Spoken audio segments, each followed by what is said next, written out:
Friday. Welcome to Spicer and Company. I'm Sean Spicer. And I'm Lindsay Keith. Well, there's a lot to get to on this Friday night. Concerns over anarchy in Seattle's so-called autonomous zone, and a decision on how the National Republican Convention will all roll out, and a new development in the Michael Flynn case. Yeah, KT McFarland, the president's former deputy national security advisor, is standing by to talk about the case against her former boss, General Michael Flynn. Just a moment, we got some other stuff to get to, so I'm going to pivot a minute and talk about the convention. You know, Sean, it's kind of confusing to some people. You have two cities now. You have Charlotte and you have Jacksonville, Florida. And it's like, what's going to happen in this? You've spent a lot of your career with the GOP. How is this going to roll out? How's this going to play out for the Republicans? Yeah, so last night the RNC announced that the president would take his nomination in Jacksonville, Florida. This is the call of the convention. This is what governs the Republican Party right now. And it says right off the bat that North Carolina, the party will be convened in Charlotte, North Carolina, no earlier than 8 a.m. and no later than 9 p.m. on Monday, August 24th. Then if you go through the rules, there's an emergency procedure that says that the event of an emergency that necessitates the postponement or relocation of the convention, the National Party may have the authority to select an alternative location for the convention.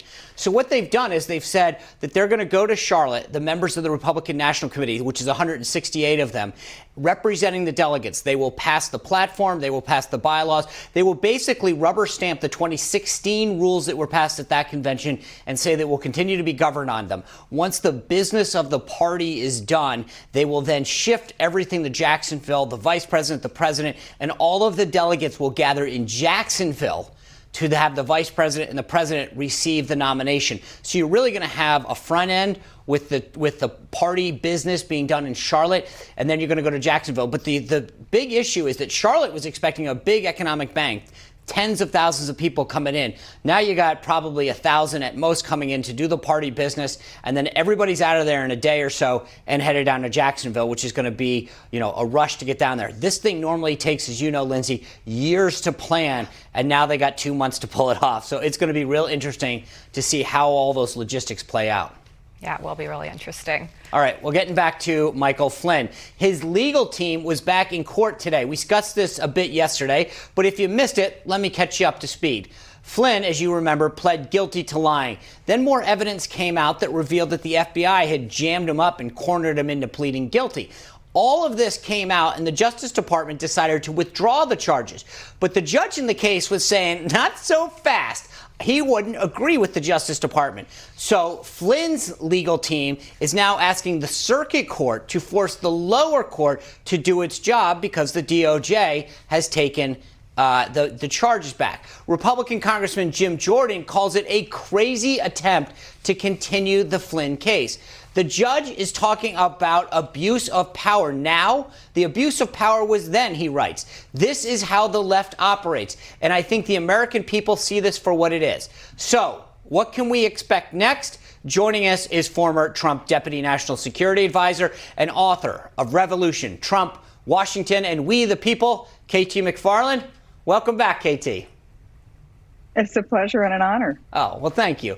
Let me walk you back to January 6th. You and I and a group of other people were in Trump Tower. We got briefed by the entire intelligence community, all the heads. Then at the end of the briefing, James Comey stands up and says, Mr. President-elect, can I speak for you privately? He pulls him into the corner, describes for him this Annex A that was from the Steele dossier. It was sort of a synopsis of what was supposedly in there, tells the president that he's going to go in there. Now new documents have come out showing that the rest of the intel community did not agree with Comey on including that, number one. And number two, that Comey himself was the lead person in putting it in there. This clouds everything. No Steele dossier, no Russia, no Flynn, no Mueller report. This is unbelievable because the house of cards is starting to fall.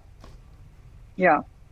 I'd like to just preface this by saying, let's go back a few years to J. Edgar Hoover. He was the head of the FBI from the beginning of the FBI, almost 40 years. And nobody could ever understand why every incoming president said, I'm going to reappoint J. Edgar Hoover, head of the FBI. Well, it turned out, we found out years later after Hoover died, that he would go into the Oval Office with every new president, and he had a file. And he would say, Mr. President, before you say anything about who you want to be head of the FBI, let me show you our file. Well, it was usually a file about the president, stuff that would be very damaging to the president if it ever got out.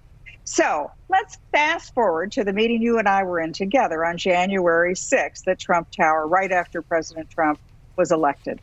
But we called them the Four Amigos. It was the head of the four intelligence agencies, the head of the CIA, the FBI, the director of national intelligence, and the director of the National Security Agency. And they briefed us. And at the end of the briefing, you and I and the others all walked out. And Jim Comey said to President Trump, President-elect Trump, I have a few more things to discuss. So the two of them went off in the corner. And we now have the transcript of what they said because Jim Comey took notes. Here's what he said. President Trump said, I hear good things about you. I think, I think we'd work well together, something like that. And then Comey said, I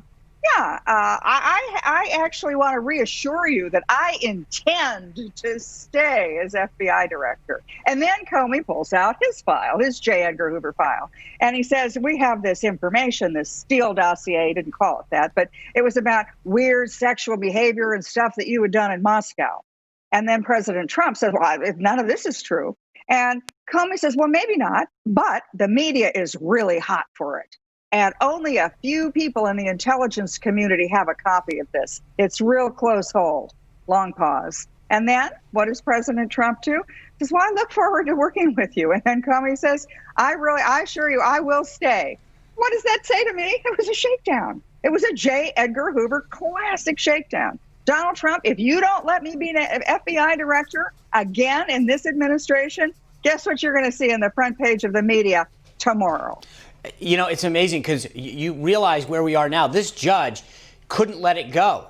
And the brief that was filed by John Gleeson, who was appointed by Judge Sullivan, argues that the DOJ Flynn dismissal is pretextual and a gross abuse of prosecutorial power.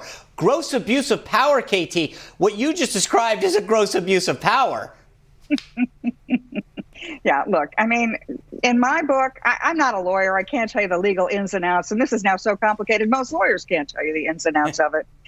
Mike Flynn pleaded guilty to a crime that he didn't commit. I think the Mueller people knew he didn't commit it. But why did he plead guilty? Because he saved his son. They were threatening to go after his son, bankrupt his son, persecute his son. And so Mike Flynn sacrificed himself. He pled guilty to a crime he didn't commit. And he pled guilty to it in front of Judge Sullivan's court. Now, in my book, I don't know what the law is, but I think that testimony and confessions that are taken from people who are either being exploited, tortured, or blackmailed, somehow to me, that's not a real valid confession. Yeah, you know, it's funny, in the brief that Flynn filed, they noted a statistic that says that 20% of the people who are exonerated pled guilty. So this idea that he pled guilty isn't that rare as some in the left are proclaiming. But KT, I really appreciate your insight on this, and what happened at that meeting, what's in your book, sheds so much light on what really went down. I appreciate you joining us. Yeah. All right. Well, have a great weekend. It's a pleasure, Sean. It really is. And congratulations to you. Oh, well, thank you. All righty. Well, you may have heard that Seattle is under siege with parts of the city, including the city hall that was taken over by protesters. But you haven't heard the whole story, and we're about to tell it to you. Next, though, two black leaders met with President Trump this week. They're here to tell us what they told the president. Also, Diamond and Silk will be here to talk about Antifa. And later, test your knowledge this week with our company quiz.